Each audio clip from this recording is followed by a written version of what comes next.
नमस्कार, welcome to my channel. मैं हूँ मनीषा। आप देख सकते हैं माता रानी का दरबार सज चुका है।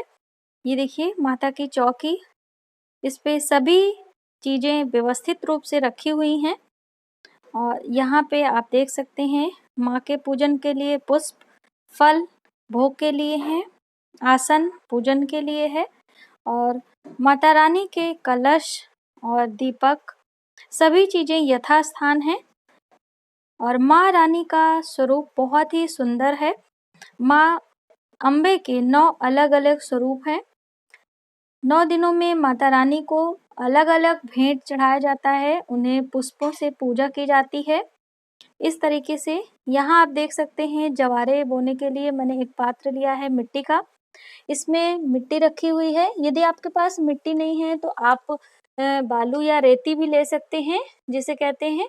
तो आप इस तरह से एक अलग से पात्र में मिट्टी रख लें और उसमें ये जौ आप भिगा लीजिए और इसे आप यहाँ पे लगा के एक साइड में, कहने का अर्थ है कि आप अपने हाथ के ये बाएं तरफ से आप रखना है, यहाँ पे आप रख सकते हैं। और ये कलश की स्थापना की गई है। तो कलश हमेशा आप जब भी आप जहाँ बैठे वहां से आपके बाएं साइड होना चाहिए और कलश के नीचे आपको अष्टदल कमल तैयार करना है। खाली कलश आपको नहीं रखना चाहिए, हमेशा आसन पे ही कलश रखना है। कलश पर आपको मौली बांध देना है। यहाँ पे ये इनके गले में पहले से ही धागा लगा हुआ है और इसमें स्वस्तिक का निशान भी बना हुआ है पहले से, आप देख सकते हैं। तो इस तरीके से आप ले सकते हैं और यहाँ पे बीच में नारियल रखा हुआ है और ये आम के पत्ते पंचपल्लों के रूप में हैं और बीच में गौरी गणेश की स्थापना है और उन्हें भी हमने आसन दिया हुआ है। तो चावल का आसन दे सकते हैं या फिर आप फूलों का भी आसन दे सकते हैं। और इस तरीके से ये देखिए दाहिने हाथ पे आपको दीपक प्रज्वलित करना होता है। ये दीपक को भी आसन दिया गया है और यहाँ पे धूप रखा हुआ है। जब पूजन करते समय आपको इस तरह से धूप प्रज्वलित करना है। तो इस प्रकार से आप माता रानी की चौकी सजा लीजिए। बीच में माता रानी को आप स्थापित करिए इस तरीके से। अब हम आगे बढ़ते हैं। तो यहाँ पे आप देख सकते हैं बीच में पूजन सामग्री है, जिसमें हल्दी, कुमकुम, अक्षत, लौंग, इलायची और सभी को वस्त्र के रूप में यहाँ पे ये मौली रखी हुई है। और भोग लगाने के लिए आप देख सकते हैं ऋतु फल है और बताशे हैं और यहाँ पे पंच मेवा रखा हुआ है। तो इस तरीके से आप कोई भी चीजों का भोग लगा सकते हैं। पुष्पों में हमने यहाँ पे आज गुलाब के पुष्प लिए हैं। वैसे माँ को गुलाब के पुष्प भी अति प्रिय होते हैं, गुड़हल के पुष्प प्रिय होते हैं। अलग अलग पुष्पों से माता रानी की पूजा की जाती है। आरती के लिए एक थाल इस तरह से आप रेडी कर लें, जिसमें आप थोड़ा सा चावल का आसन दे लें और एक घी का दिया रखना चाहिए, एक कपूर से आरती करने के लिए अलग से पात्र में। तो इस तरीके से आपको आरती के लिए एक थाली रेडी करनी है। माला जप करने के लिए रुद्राक्ष की माला ले लें और घंटी को, जैसे कई लोगों ने पूछा था कि हम घंटी किस दिशा में रखें, तो आपको अपने बाएं हाथ की तरफ घंटी रखना चाहिए।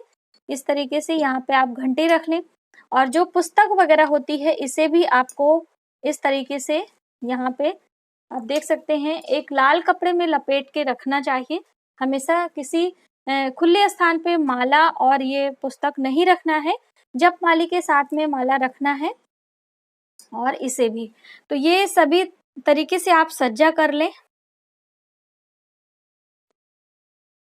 हवन करने के लिए कई लोगों ने पूछा था कि किस तरह के पात्र चाहिए, तो ये है तांबे का पात्र। इसमें आप प्रतिदिन थोड़ी मात्रा में हवन कर सकते हैं। यदि आप ज्यादा मात्रा में कर रहे हैं तो बड़े पात्र का चयन करें। तो ये सभी व्यवस्था आप इस तरह से कर लें। अब हम आपको बताते हैं कि जब आप इस तरह से सभी चीजें स्थापित कर रहे हों तो कौन से मंत्र का जप करना है।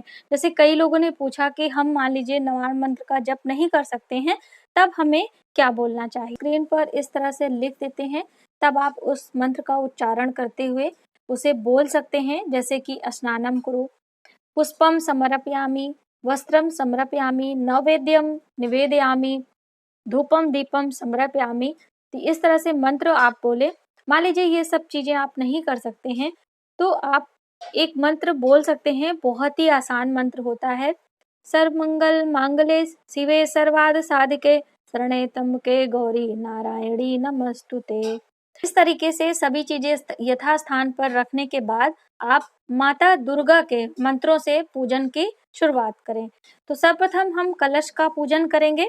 तो कलश पूजन करने के लिए मान लीजिए आप कोई भी मंत्र नहीं कर पा रहे हैं, तब आप माँ दुर्गा के मंत्रों का जप कर सकते हैं। माँ दुर्गा का बहुत ही प्रिय मंत्र है, या देवी सर्वभूतेषु शक्ति रूपेण संस्थिता नमस्तस्यै नमस्तस्यै नमस्तस्यै नमो नमः।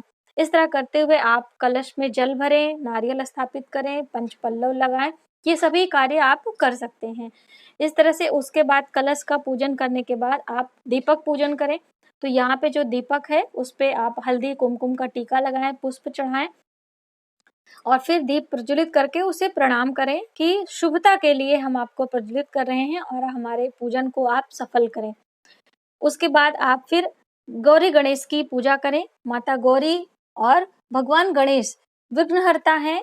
सर्वमंगल मांगल्ये शिवे सर्वार्थ साधिके शरण्ये त्र्यंबके गौरी नारायणी नमस्तुते। माँ गौरी के साथ में भगवान गणेश का आवाहन करते हुए आप ध्यान करें और उन्हें पंचोपचार विधि से पूजा करें। धूप दीप नैवेद्य अर्पित करें। उसके बाद पुंगी फल चढ़ा के आप पूजा संपन्न कर सकते हैं। अब माता दुर्गा की बारी आती है, तो माँ दुर्गा को आप पहले प्रणाम करें। तो जय अम्बे जयकारा लगाते हुए अम्बे मात की जय हो, इस तरह से सभी नौ दुर्गा का स्मरण करें। और जैसे माँ शैलपुत्री माता की जय हो, ब्रह्मचारिणी माता की जय, चंद्रघंटा माता की जय हो, कुष्ठमंडा माता की जय, स्कंद माता की जय, कात्यायनी माता की जय हो, कालरात्रि माता की जय हो, महागौरी माता की जय हो, बोलो अम्बे मात की जय। इस तरह से जयकारा लगाते हुए आप माता को स्नान कराएं। तो जैसे कई लोगों ने पूछा था कि जैसे इस तरह से प्रतिमा है तो क्या हमें प्रतिदिन स्नान कराना होता है? तो दोस्तों इसके लिए मैंने आपको सभी पूजा में बताया था कि आपको बीच में एक पात्र रखना होता है और उसी में हम सिर्फ भावना बस माता को स्नान कराएंगे और जो जल वगैरह होगा आपको इसी पात्र में रखना होता है। प्रतिदिन आपको स्नान कराने की आवश्यकता नहीं होती है, क्योंकि जिसकी धातुओं की मूर्ति होती है, जो सोने चांदी या फिर किसी अष्ट धातु वगैरह की मूर्तियां होती हैं, उसे प्रतिदिन हम पंचोपचार विधि से या फिर पंचामृत से स्नान करा के पूजन करते हैं। और जो ये प्रतिमाएं होती हैं इन्हें हम भावना बस सभी चीजें अर्पित करते हैं। इसलिए एक दिन आप माला फूल चंदन से इन्हें श्रृंगार कर दीजिए और प्रतिदिन आप भावना से सभी चीजें आप माँ को भाव प्रकट कर सकते हैं। भावना सर्वोपरि होती है। तो इस तरीके से आप माँ को सभी चीजें अर्पित करें और फिर नैवेद्य ग्रहण कराने के बाद माँ के मंत्रों से उनका आवाहन करें। तो अब मंत्रों में बहुत सारे लोगों ने पूछा था कि हमें कौन सा मंत्र जप करना चाहिए। तो जैसे मैंने आपको बताया कि आप ये दुर्गा सप्तशती का पाठ कर सकते हैं।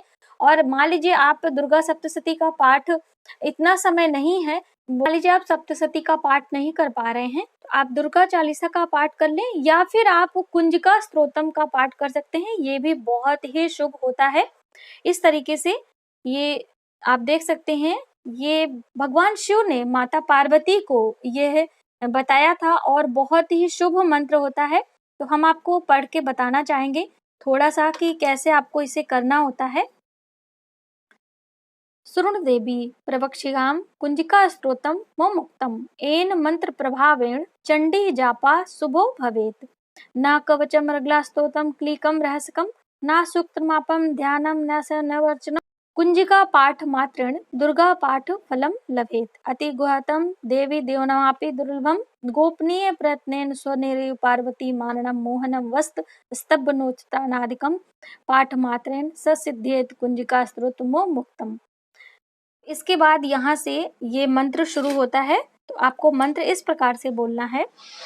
ओम ऐं ह्रीं क्लीं चामुंडाय विच्चे। ओम ग्लौं हूं क्लीं जुं सः ज्वलय ज्वालय ज्वल ज्वल प्रज्वल प्रज्वल। ऐं ह्रीं क्लीं चामुंडाय विच्चे। ज्वल हं सं लं छं फट स्वाहा।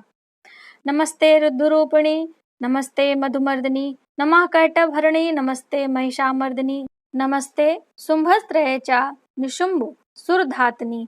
जागृतम ही महादेवी जपम सिद्ध कुरुष्मे। अहंकारी, सृष्टरूपिणी, ह्रींकारी, प्रतिपालिका, क्लींकारी, कामरूपिणे, बीजरूपे नमस्तुते, चामुंडा, चंडधाती, चा अहंकारी, वरदायिनी। इस कुज का पाठ, स्तोत्रम का पाठ कर सकते हैं, बहुत ही शुभ होता है और इसको करने से भी माँ दुर्गा बहुत ही जल्द प्रसन्न होती हैं, सभी मनोकामनाएं पूर्ण करती हैं। तो आप इसे जरूर करें। और कई लोगों ने पूछा था कि जो ये श्रृंगार की वस्तुएं हैं या विधिवत जो पूजन है हमें 9 दिन करना है या 1 दिन, तो आप अपनी श्रद्धा अनुसार कर सकते हैं। यदि आपकी सामर्थ्य है, आपके पास समय है, तो आप 9 दिन विधिवत तरीके से सभी चीजें आप श्रृंगार की चढ़ाएं, नैवेद्य चढ़ाएं और पूजन करें। वरना आप प्रथम दिन चढ़ा सकते हैं या फिर अष्टमी नवमी के दिन चढ़ाकर विधिवत पूजन करें और माता रानी के मंत्रों का जप करें। माँ रानी आप सभी की सभी मनोकामनाएं पूर्ण करें, आपके जीवन में खुशियों की बहार आए, ऐसी मेरी शुभकामना है। तो आज की वीडियो में बस इतना ही। यदि हमारी वीडियो आपको थोड़ी सी भी हेल्पफुल लगे तो प्लीज हमारी वीडियो को लाइक करें, शेयर करें, सब्सक्राइब जरूर करें न्यू वीडियोस के लिए।